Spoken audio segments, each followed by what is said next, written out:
महाराज जी, इस अधम का प्रश्न ये है कि यदि पत्नी पति वंचक हो जावे पर पुरुष से रति करे तो क्या पति का क्या कर्तव्य है, क्या उसे साथ रखना चाहिए? पहला प्रश्न।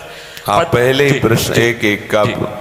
जैसे अपने को पता चल जाए कि अपनी जो पत्नी है वो धर्म विरुद्ध आचरण करके पर पुरुष से रति करती है, तो हमें चाहिए उसे प्यार पहले दे करके संभालना चाहिए। क्योंकि आजकल ये गलतियां साधारण स्वरूप धारण कर रही हैं। नए नए बच्चों को ना तो हम ब्रह्मचर्य के बारे में शिक्षा दे पा रहे हैं, ना हम उनको इस धर्म के बारे में शिक्षा दे पा रहे हैं।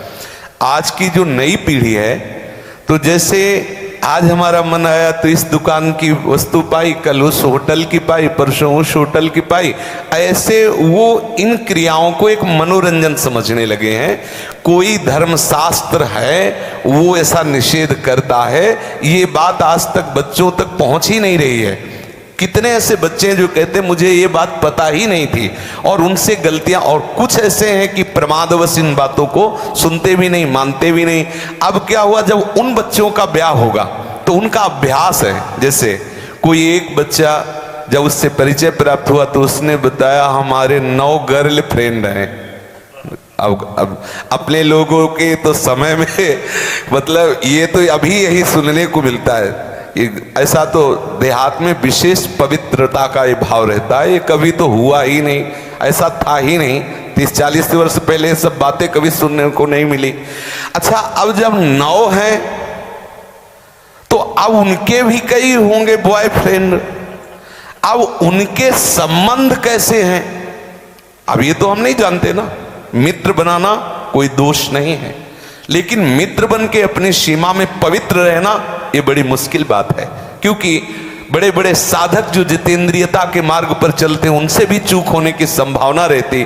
फिर जहां ये प्रश्न ही नहीं है जितेंद्रियता का, जहां साधन का प्रश्न ही नहीं है, वहां पवित्र रहा जा सके, मुझे तो लगता है असंभव, मुझे लगता है असंभव। अब यदि उनकी आदतें वहां खराब हो चुकी हैं तो ब्याह होने के बाद उस आदत को एकदम रोक पाना बहुत ही कठिन है।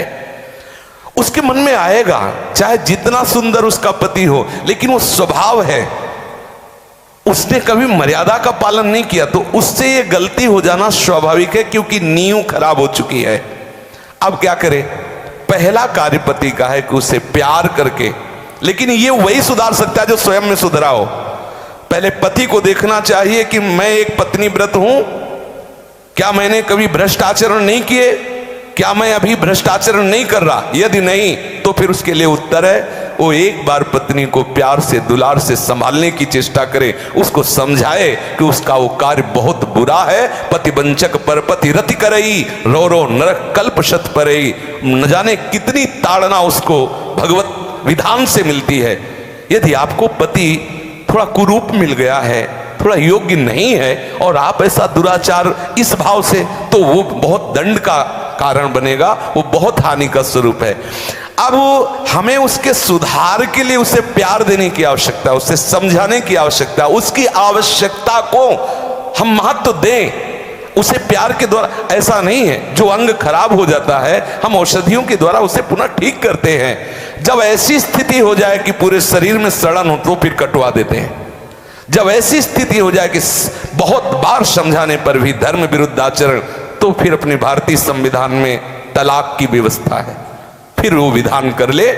मारने पीटने की जरूरत नहीं है, उसको साबित करके कि आपको बहुत बार समझाया लेकिन आप धर्म विरुद्ध आचरण करते हैं और मैं धर्म के मार्ग में चलना चाहता हूं, इसलिए हम आपको प्रणाम करते हैं, नमस्कार करते हैं, आप अपना मार्ग चयन कर लीजिए। दंड देने का विधान सरकार को है, स्वयं को नहीं।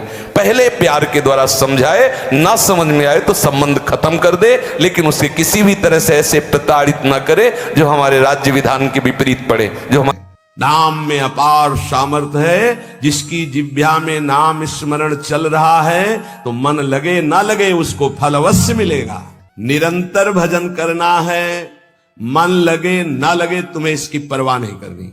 जब अधिक समय तक हम नाम जपते हैं तो मन नाम में हो जाता है।